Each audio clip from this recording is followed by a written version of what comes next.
Hello, my name is Juliana Ortue, and I'm the 2021 National Teacher of the Year. I am so excited to be here today with the NEA for the annual conference and the Representative Assembly. Thank you to all of the people who work to build a better future for our children, and not just for children, but for families and communities as well. The work everybody here does is critical to the transformation of a learner's journey. I'd like for us to pause and think of the day in a child's shoes.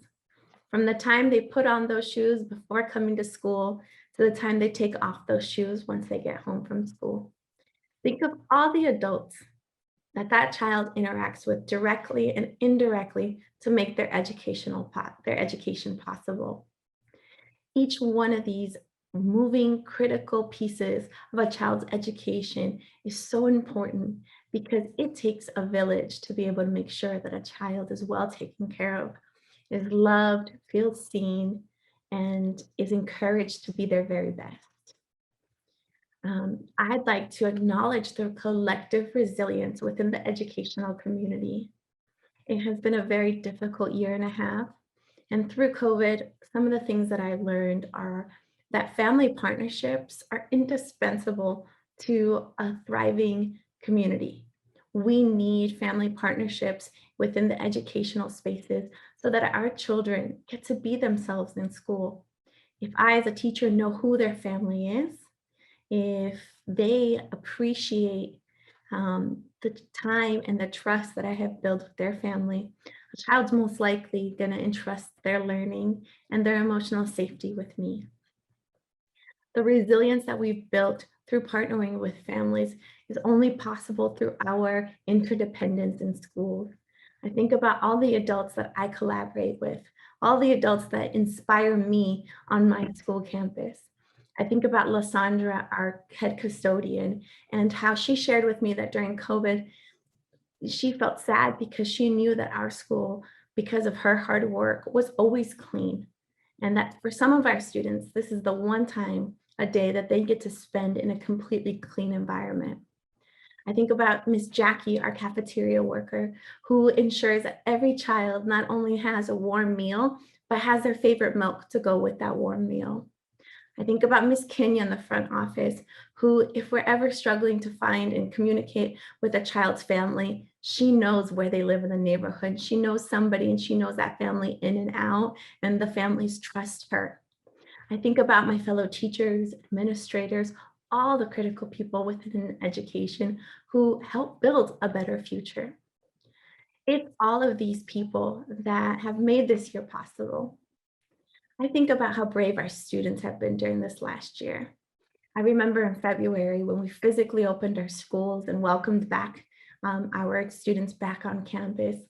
I was standing at the end of a very long hallway, and I just remember seeing the doors open and 6 feet apart, my students walking in. They looked so brave with their masks and their backpacks on, and I just got chills that ran up my body because I realized this is what it means to be a part of a school. Being a part of a school is what the children are waiting for at the other end of the hallway, for their opportunity to learn and grow with their peers, to connect to their communities. And I couldn't have been more prouder to be an educator than on that day. I'd like to share a little bit about my platform this year, which I entitled A Joyous and Just Education.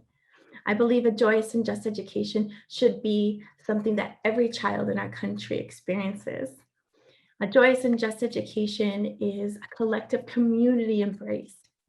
By joyous, we mean that all students have a deep sense of belonging in their schools because the schools know who they are, because we uplift their strengths, their culture, their linguistic gifts. We uplift their interests and their interdependence on each other. And by just, I mean that we are all working collectively to identify areas of inequities and of barriers of access, and that we are working creatively and with a whole lot of love to make spaces more accessible, better places to learn, places where education can transform people's lives.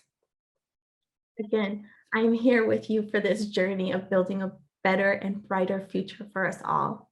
From the bottom of my heart, I thank the hard work of all of the folks today attending this wonderful conference. Know that your work of setting a path forward, of deciding important critical focuses for the NEA is so important, and it impacts the lives of countless students across the country. So thank you for your hard work. Thank you for your resilience, and thank you for your collective collaboration in building bridges from schools to communities, from schools to family. And I hope that 2021 is the year of a joyous and just education for all. Thank you.